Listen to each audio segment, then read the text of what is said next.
Hello and welcome to the CAS Virtual Showcase 2021 and this session by Dr. John Chippendall and his Crumpsall Lane Computing Ambassadors on Barefoot Live Cybersecurity.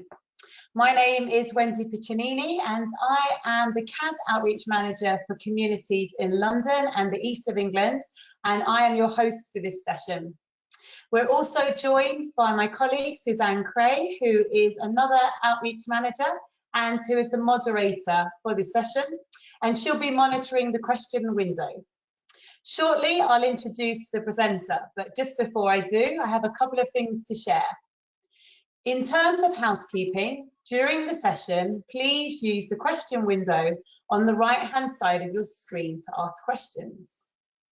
The top of the window has an orange rectangle which can be expanded or collapsed. Suzanne will be making a note of questions posed there, and these will be answered if time allows at the end. If time doesn't allow, responses will be posted on the CAS forum and across CAS social media channels. The hashtag for this event is hashtag CASVirtual21, so please remember to tweet. And as a reminder, all attendees are in listen-only mode. So, without further ado, please let me introduce our presenter for this session. John is a teacher and computing lead at Crumpsall Lane Primary School in Manchester. He's an author of the Barefoot Computing Resources and the CAS Outreach Manager for the Northwest. Now, I know he's very excited to be delivering this session at the CAS Virtual Showcase 2021. So, over to you, John.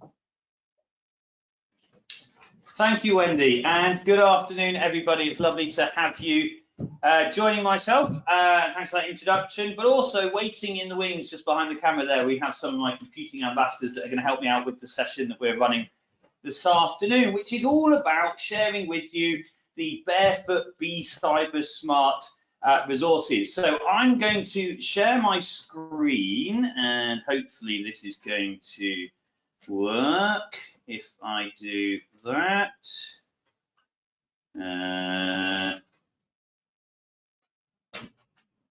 Let's do that one. And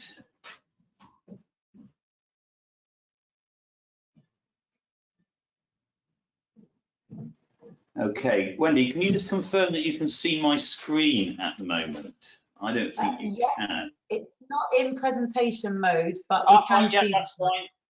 Okay, sorry, I didn't know. Is it in presentation mode now? It is, yes.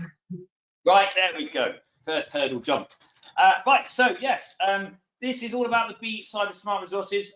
My name's John Chippendall, and we're going to, along with my computing ambassadors here, we're going to share some of these resources with you this afternoon. So just to give you a quick outline of the session, we're going to talk a little bit about why the resources have been created, what they look like, and the what they look like bit is where I'm going to get my computing ambassadors involved so that they can demonstrate to you and get you taking part if you're tuning in with some of these resources. And then I'm going to explain how you might access the resources if you want to go away and teach these with your class. So first of all, really quickly, why and the kind of background of developing these resources.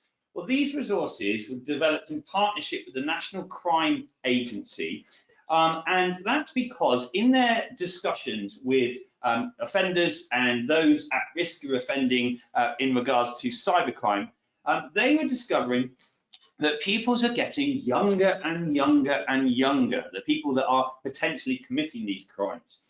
So there was a need to start to do work with primary age pupils to educate them on what is and isn't legal to do with computers.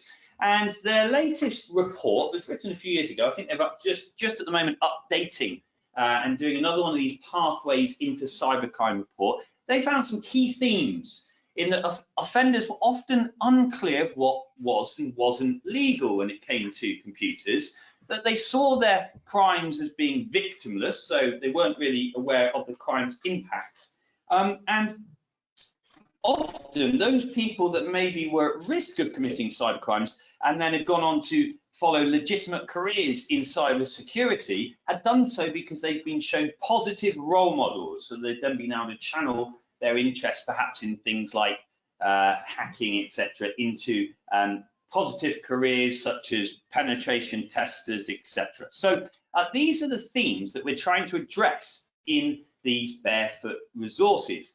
And as always, with all of the Barefoot resources, they are mapped to the national curriculum. These resources target both digital literacy and programming elements of the national curriculum. And within the resources, broadly, there's a little bit of stick and a little bit of carrot. The stick is don't become a cyber criminal.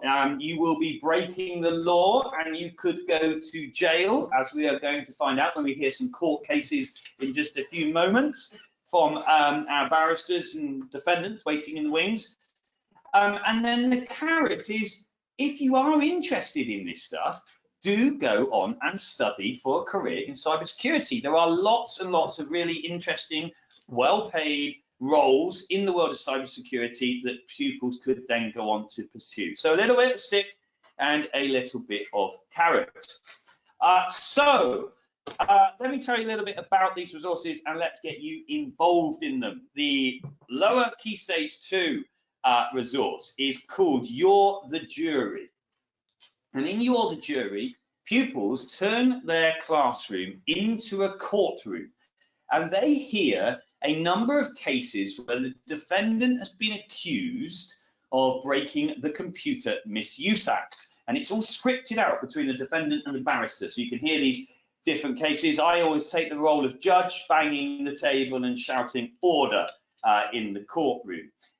So before we hear some cases this afternoon, let's just review or introduce, if you haven't seen it before, the Computer Misuse Act and run through what it's actually illegal to do with computers. So there are 5 elements to the Computer Misuse Act.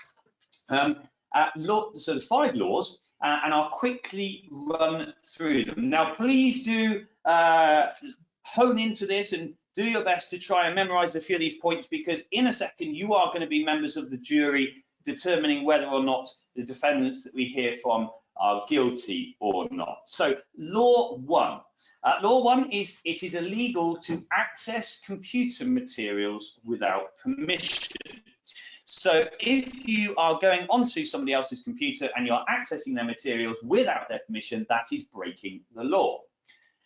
Law 2 is that it's illegal to access computer materials without permission and then use this to commit another crime. So say, for example, you went onto somebody's computer and you went into their bank account and accessed that information without their permission and then transferred the money out or committed some kind of fraud. That's the second part of the law in the Computer Misuse Act. You're actually accessing it without permission and then committing another crime. Law 3 is that if you damage computer materials or stop them from someone being able to access them, that is illegal. So you might hear of cases where viruses are placed onto computers that prevent people from getting in and accessing their personal data. That is illegal. Law 4 is if you do anything with a computer or technology which could cause harm, that is illegal. And if it is serious harm that you could cause to humans, then you could receive up to life imprisonment and or an unlimited fine. So an example might be if someone purposely hacked into the emergency services systems and prevented them from dispatching appropriate paramedics or whatever to help people, that would come under Law 4. And Law 5 is illegal to make, own or supply anything which can be used to break any of these laws. So even if you haven't used it yourself, if you've made it or you've supplied it to anyone, then that is illegal as well. So those are the 5 parts of the Computer Misuse Act. Now I'm going to come out of screen share and I'm also going to come out of that and I'm going to switch cameras now, because what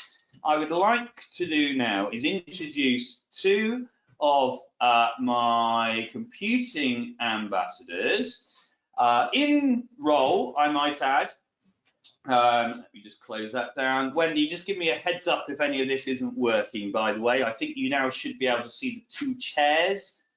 Yeah, so far so good, John. Right, okay, super. So let me just come off of there. There we go. Okay, and I think you should be able to see me. There I am. Right, so what we're going to do now is this is our mini classroom courtroom, and we're going to have our defendant and barrister come in just 1 second. And you're going to hear one of the scripted court cases from the lesson, and it's up to you to decide, are they guilty or not guilty? And for bonus points, can you remember what law has been broken? And I would like you to respond in the chat, please. So we're going to hear the case, pop into the chat, guilty or not guilty, and if you can remember as well what law has been broken. So without further ado, first of all, I'm going to introduce our defendant. Defendant, please come sit yourself down. Okay, this is our defendant, Cedar and Sinner. Barrister Sinner, in you come.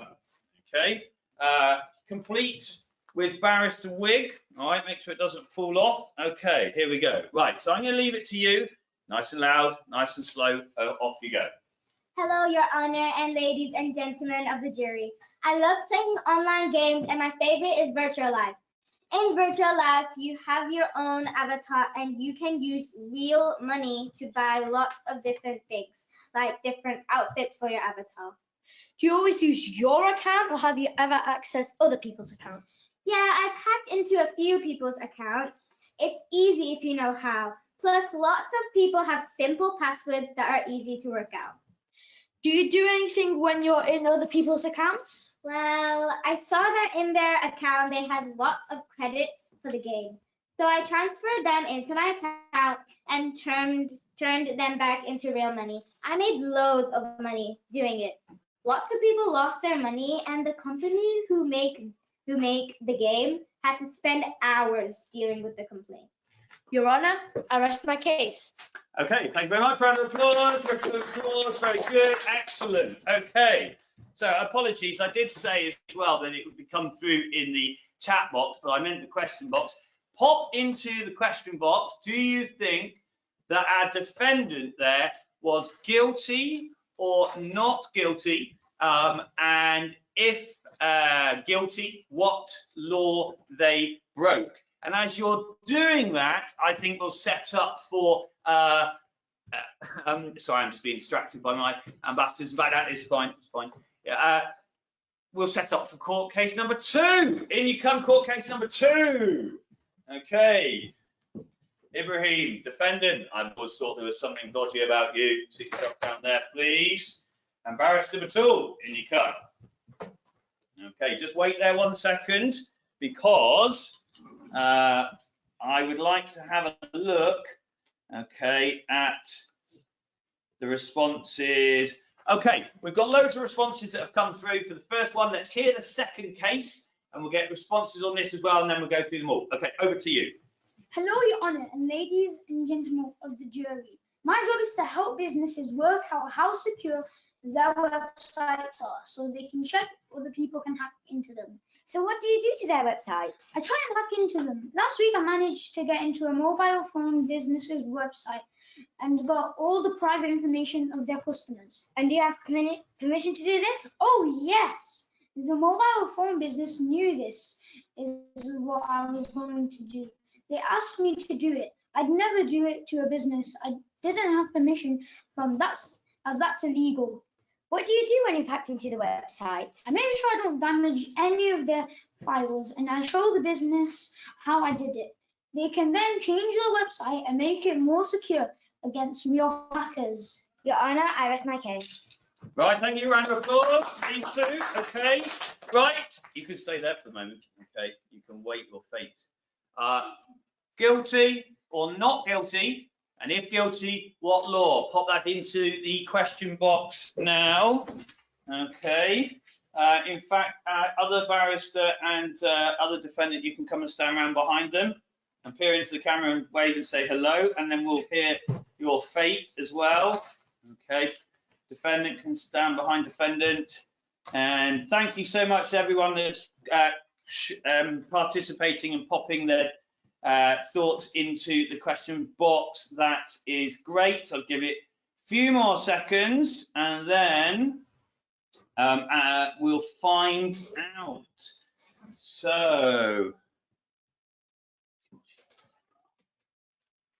right, first of all, on the first one, we heard from our defendant that's hacked into a few people's accounts and, can't believe this, then transferred their coins out into real money and profited from it. What do we think? Guilty or not guilty? What do you think, Cedar?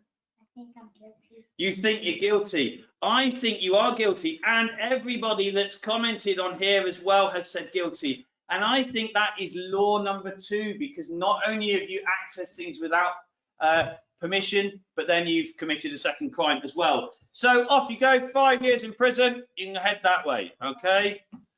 Right.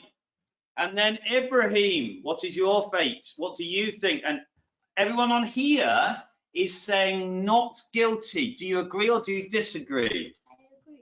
You agree. Nice and loud. Why do you agree? I agree because I've done it with the company's permission. I haven't damaged anything. Excellent. Yeah, and you are spot on. So you can go back to freedom. Okay. Thank you. Right, round of applause for everyone there, and give them a wave, and then you can head back round on that side. Thank you very much. See you then. Go on, then you can come back to class rather than go to prison for 5 years. Right. Okay. Now let me just jump back to thank you everyone that's tuning in as well for your participation in that. That's myself and the competing ambassadors there. Really appreciate that. So I'm going to jump now back onto screen share. Pedro, you come and line yourself up. Everyone else, sit yourself down. Let's go back to present. Here we go. Right. So the upper key stage 2 resources.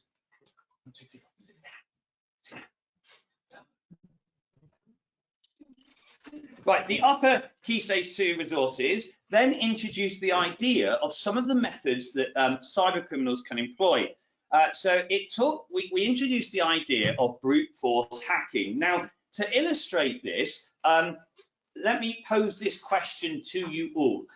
If you had a lock like this and you had a good amount of time on your hands, no bolt cutters to hand, what would be your algorithm for trying to hack this lock, trying to find what the combination for this lock would be? So can you pop that into the questions box as well, so we can just see those coming in? What would your method be? How would you go about achieving this systematically? So what would your algorithm be? Let's just give it a second to see what people say. Let's have a look. And this is the question which thank you, Steve. So start at 000, then 001. Can you remember that? It's come up with the same idea that we did. Excellent, yeah. So now we started by exploring this idea, coming up with an algorithm, and we talked about the fact that actually that is a way that you can crack these locks. But the lock is effective because it would take a long time, okay? And that's the only reason that these locks work, because it would take an awful long time to go through all of the different combinations. Now, the digital equivalent of a combination lock like that is a PIN number password, like you have with phones. But cyber criminals can use programs to very quickly test all of the possible combinations. And this approach to hacking in to passwords by testing all possible combinations is what's called a brute force hack. And what pupils do, and my competing ambassadors have done this, and in a minute Pedro is going to help you out and show you how this is done, is that they have a go at coding this in Scratch. So what I've got on here is I've got a link, and I'm going to pop the link here into the chat. So here we go, coming through. There you go. And if you are able to open that link up, you will find the Scratch file which comes with these resources. And what this Scratch file does is demonstrate how we might code a simple program to do a brute force hack. Okay, so with this program, when we click on enter a secret number, okay, it says please enter a secret number. So we might enter, we can make a 4-digit number, 6713. Okay, that's not my real PIN number, by the way, in case anyone's thinking that. Okay, I would not do that. So 6713. Okay, now we can actually write a simple program in our find the secret number. So you click on that, and we've done this as a Parsons problem. So we've got all the code here that you need, but it's up to you to work out how you might then combine these blocks so that when this program is run, it tests every number in succession, just like was suggested by Steve there with the algorithm, to start with 000, then try 001, 002.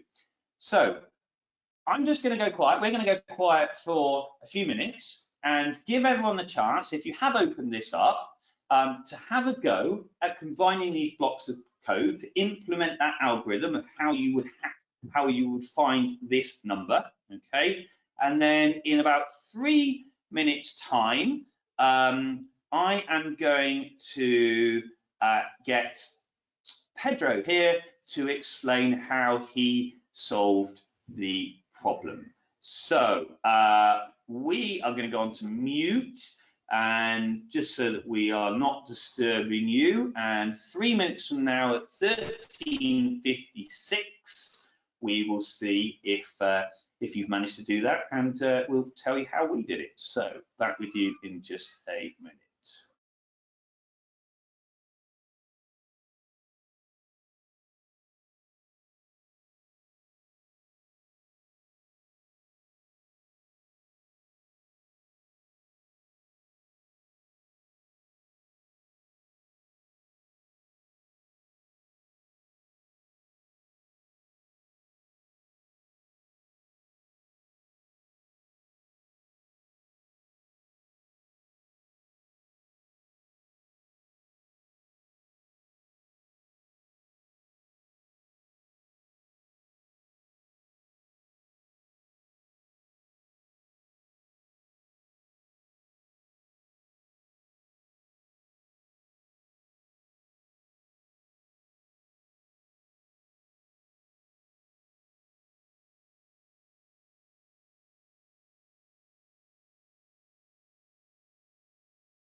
Okay, got 1 more minute, everyone. Give it a go, give it a try, and see if you can get this program finding that secret number.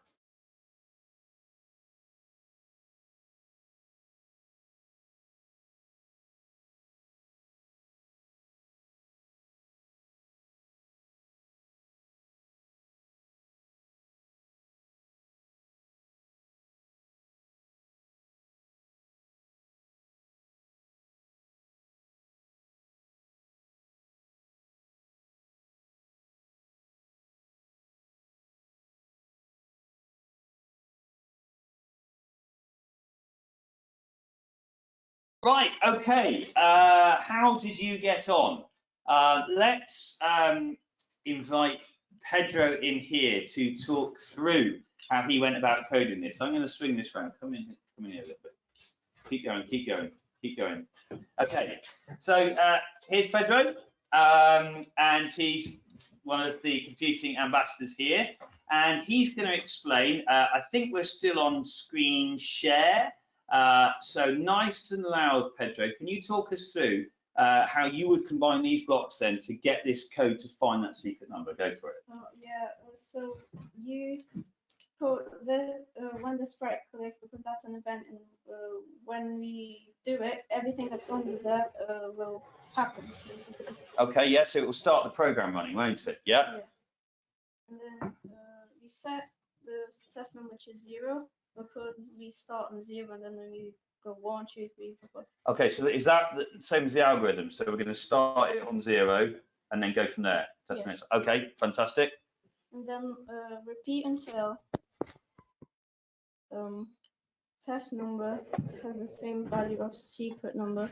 And I love your language there, Pedro. So you're going to repeat until the test value, the test number is the same value as the secret number. That's when it will open and we know.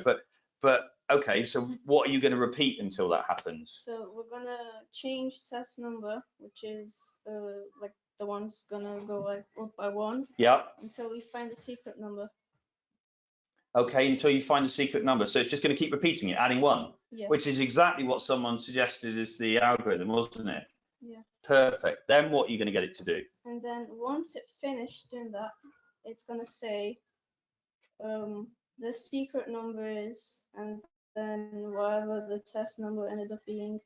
Okay, and then you're going to just get it to stop. It's done. Fantastic. So can you show us this working then? So I entered that secret number. So what happens if you click on find the secret number? Look at that. That quickly, it went through all of the different possible combinations and found it. Fantastic. Round of applause for Pedro. Okay, thank you very much, Pedro. You can sit back around there. That was an excellent explanation. Far better than I could have done, and I hope you followed that.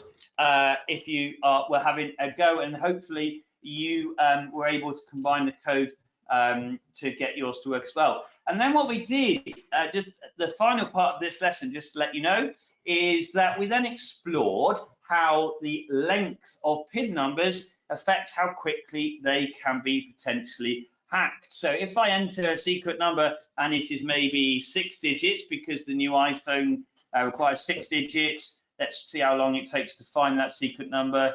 Well, that's pretty much instantaneous again. But as soon as we get up to things like 8 or 9 or 10 digits, and then we run it, you'll see off it goes, but it can take an awful lot longer, which is why, and these resources are all about explaining the why behind the what. So what are you asked to do with your passwords? You're asked to make them long. Well, why? Well, this explains the why, because it can help defend against things like brute force hacks. We also, and I'm going to put my computing ambassadors on the spot here, we also talked about other methods that can be used to stop brute force hacking. So what other things can be employed? Yes, Sinna. So Nice and loud, Chow. you can have this thing when you type in the wrong password, it will make you wait for like a certain amount of time, so like 5 seconds and maybe 1 minute, and it will gradually get higher and higher. Perfect, yeah. So it explains the relationship between the cybersecurity specialists understanding the approaches used by the hackers and designing things to methods to stop those. The resources also include some video interviews with cybersecurity specialists as well, and to help promote and showcase the roles, the jobs that people could go on ending up getting. So, and then the final one, just to let you know, as well as part of the resources, we did develop a new online game called The Fisherman, which explores phishing and phishing scams. So let me show you where all of the resources can be accessed, and just to finish, and then we can take any questions that might have come through. So if you sign up to Barefoot, all of our resources, I'm sure hopefully lots of people will be aware they are all free and will always be free.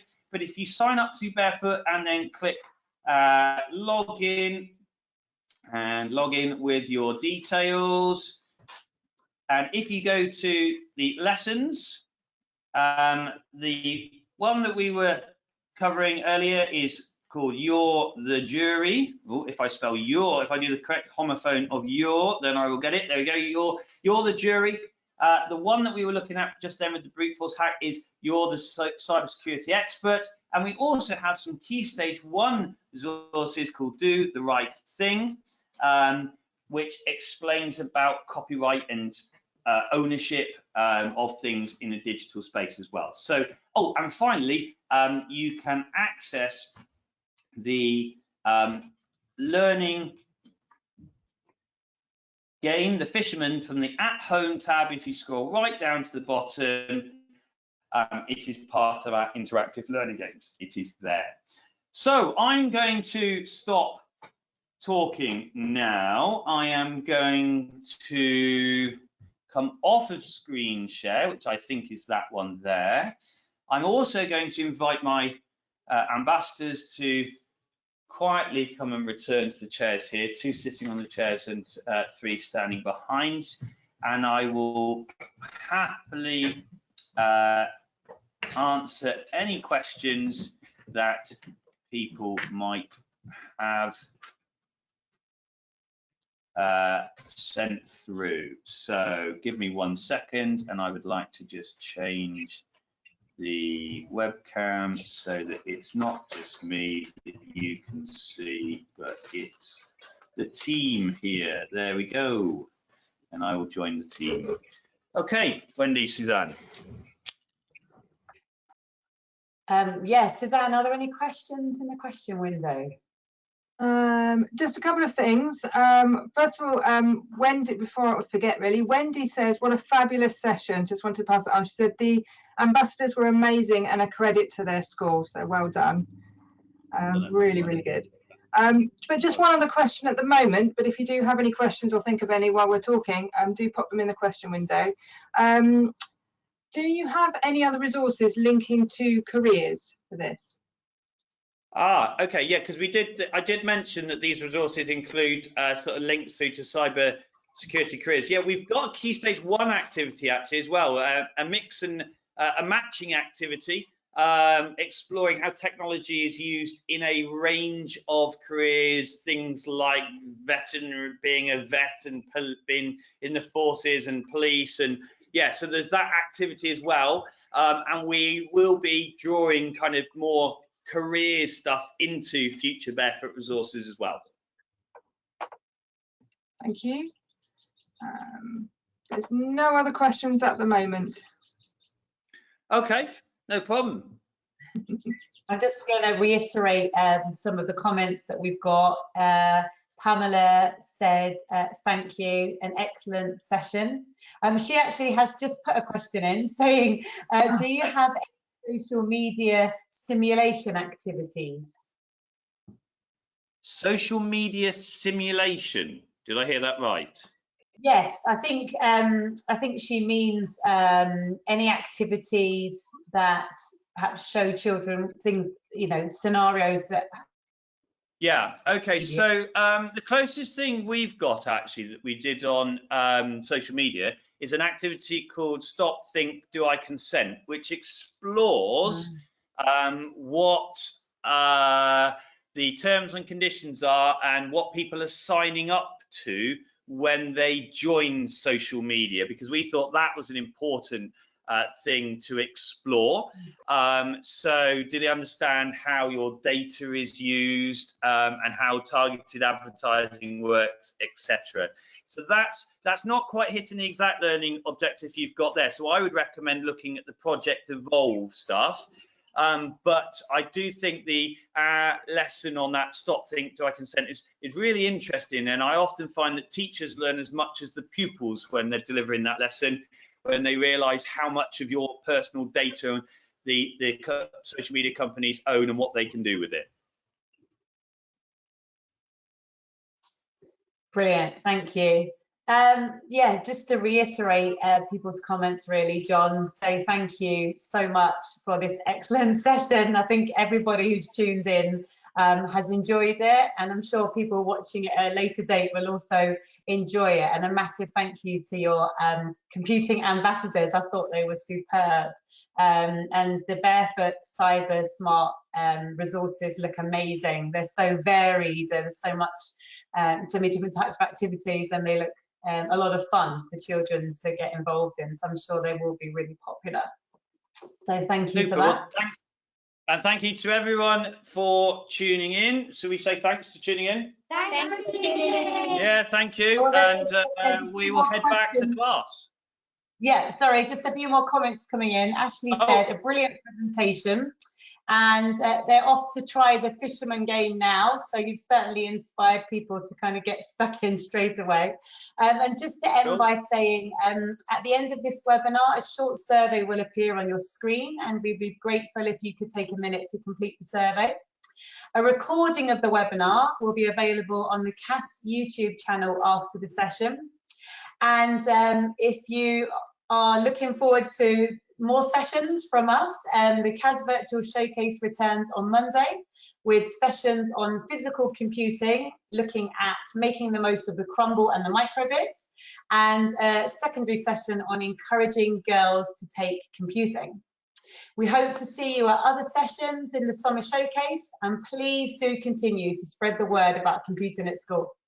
Thank you so much for joining, and have a lovely rest of the day. Goodbye. Bye. See you. Bye. Don't say anything yet.